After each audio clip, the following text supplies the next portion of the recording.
He never ruled an empire. He left behind no fortress or tomb, and yet his name has survived 2.5 millennia.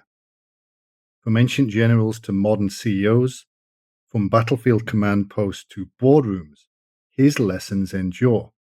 In today's episode on History Unpacked, we will be talking about Sun Tzu, one of the most quoted generals in human history. But who was Sun Tzu, the elusive mind behind the art of war? And did he even exist? If you enjoy the episode, consider subscribing. We post every week and we welcome any feedback. We hope you enjoy today's episode. Our story begins in the chaos of the spring and autumn period in ancient China, around the 6th century BCE. The once mighty Zhou dynasty was crumbling. China wasn't yet a unified empire. It was a landscape of competing states locked in near constant warfare. This wasn't just an age of battle, it was an age of philosophy, when thinkers, tacticians, and visionaries were shaping the moral and political foundations of the Chinese civilization. Among them, a man named Sun Wu, better known by his honorific title Sun Tzu, or Master Sun, began to gain attention.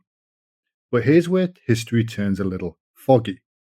We don't have contemporary records confirming his existence. What we have is a biography written centuries later in Sima Xian's Records of the Grand Historian. In it, Sun Tzu is portrayed as a master strategist who earned the attention of King Heilu of Wu, a rising power in eastern China. According to legend, Sun Tzu wasn't just smart, he was also ruthless.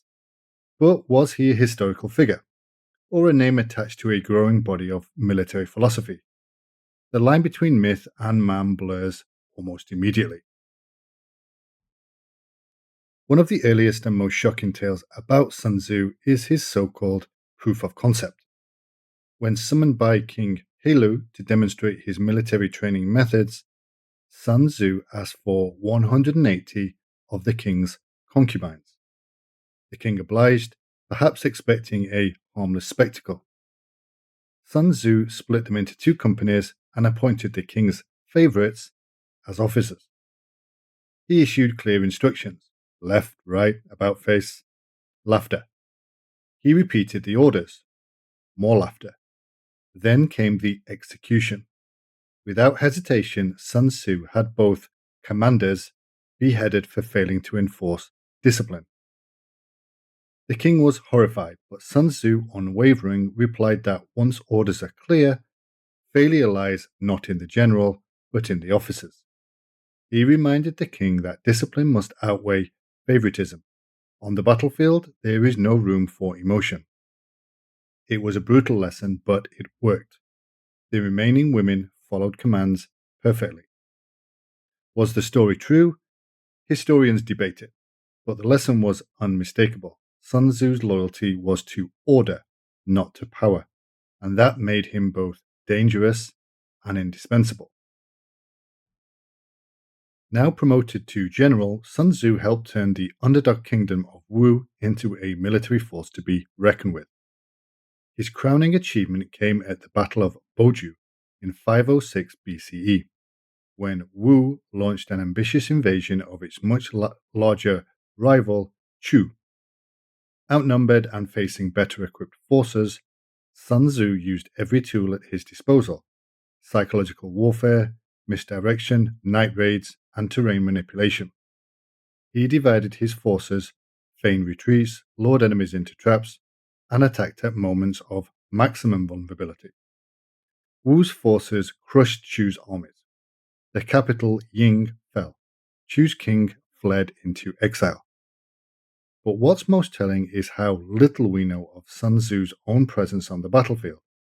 He wasn't a warlord in shining armor. He was a ghost in the machine, guiding decisions, shaping outcomes. But he didn't need to be seen to dominate. It's here that Sun Tzu's legends began to crystallize. But the most enduring legacy wasn't forged with a sword, it was written with a brush. Somewhere in the aftermath of Wu's victories, Sun Tzu put his philosophy into words. The Art of War is short, only 13 chapters, but dense with meaning. It doesn't glorify war, it seeks to minimize it. It's less about conquest and more about winning without fighting. If you know the enemy and know yourself, you need not fear the result of 100 battles. To capture the enemy's entire army is better than to destroy it. Water shapes its course according to the nature of the terrain. So too a commander must adapt to circumstance. The power of the text is in its abstraction. It isn't locked to one time or one place. It speaks to strategy, not weapons, to human nature, not just battle tactics. It's no surprise that its earliest readers included politicians and philosophers as much as soldiers. And yet, the book's quiet brilliance may have sealed its author's fate. After the victories and the writing, silence. Sun Tzu vanishes from history. Some scholars believe he retired, content to let his philosophy outlive him. Others suspect he was quietly removed, his ideas seen as too dangerous to those in power. After all, he advocated the avoidance of direct conflict, the use of spies, and the manipulation of perception. Not exactly the kind of thinking most kings wanted spreading in their court. There's even a theory that Sun Tzu never existed at all, and that the art of war was the product of generations of military thinkers compiled under one name.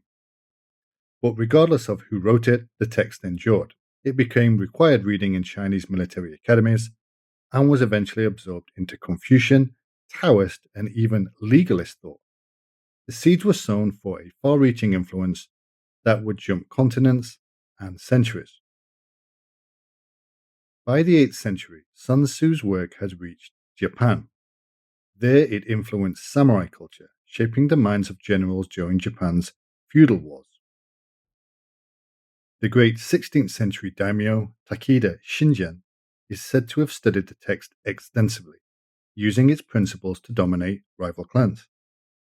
Fast forward to the 20th century. Mao Zedong cited Sun Tzu in his guerrilla warfare tactics during the Chinese Civil War. Ho Chi Minh and General Giap used Sun Tzu's teachings in their campaign against the French and later the Americans in Vietnam. It was about mobility, terrain, deception, and patience. In the West, the art of war gained traction during World War II, studied by Allied intelligence and even the OSS, the precursor of the CIA. By the Cold War, it was required reading in many Western military academies. And then came the 1980s. Sun Tzu's influence leapt from war zones to boardrooms. The same principles of strategic thinking, timing, and deception were embraced by corporate titans. Wall Street traders, Silicon Valley founders, and even NFL coaches began quoting Sun Tzu like scripture. He became the most modern of ancient figures, one who understood that control, not chaos, is the key to power. So, to conclude, how do historians know for certain that Sun Tzu was a real person and that he really wrote the book? Well, we can't, not for certain. The age we are talking about and the lack of contemporary sources make it impossible. But there is a lot of supporting evidence that does lend credence to the act that he was, in all likelihood, a real person. In 1972, a tomb was discovered in Shandong province, containing military texts that are attributed to Sun Tzu and his descendants. This does prove that the art of war was known during the Warring States period, although of course it doesn't conclusively prove that he wrote the text.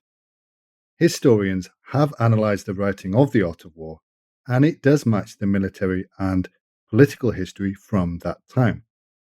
It's likely that just one person wrote it due to the consistent attribution of a single author, although that debate is ongoing. Sun Tzu's historical identity may remain uncertain, but his ideas attributed that to him have proven remarkably durable. Whether he was a single author or a collective voice, his strategies have shaped how leaders approach conflict planning and influence for over 2,000 years. The Art of War isn't just a military manual, it's a study of human behavior in times of pressure. And that, more than any battlefield victory, is why his work still matters.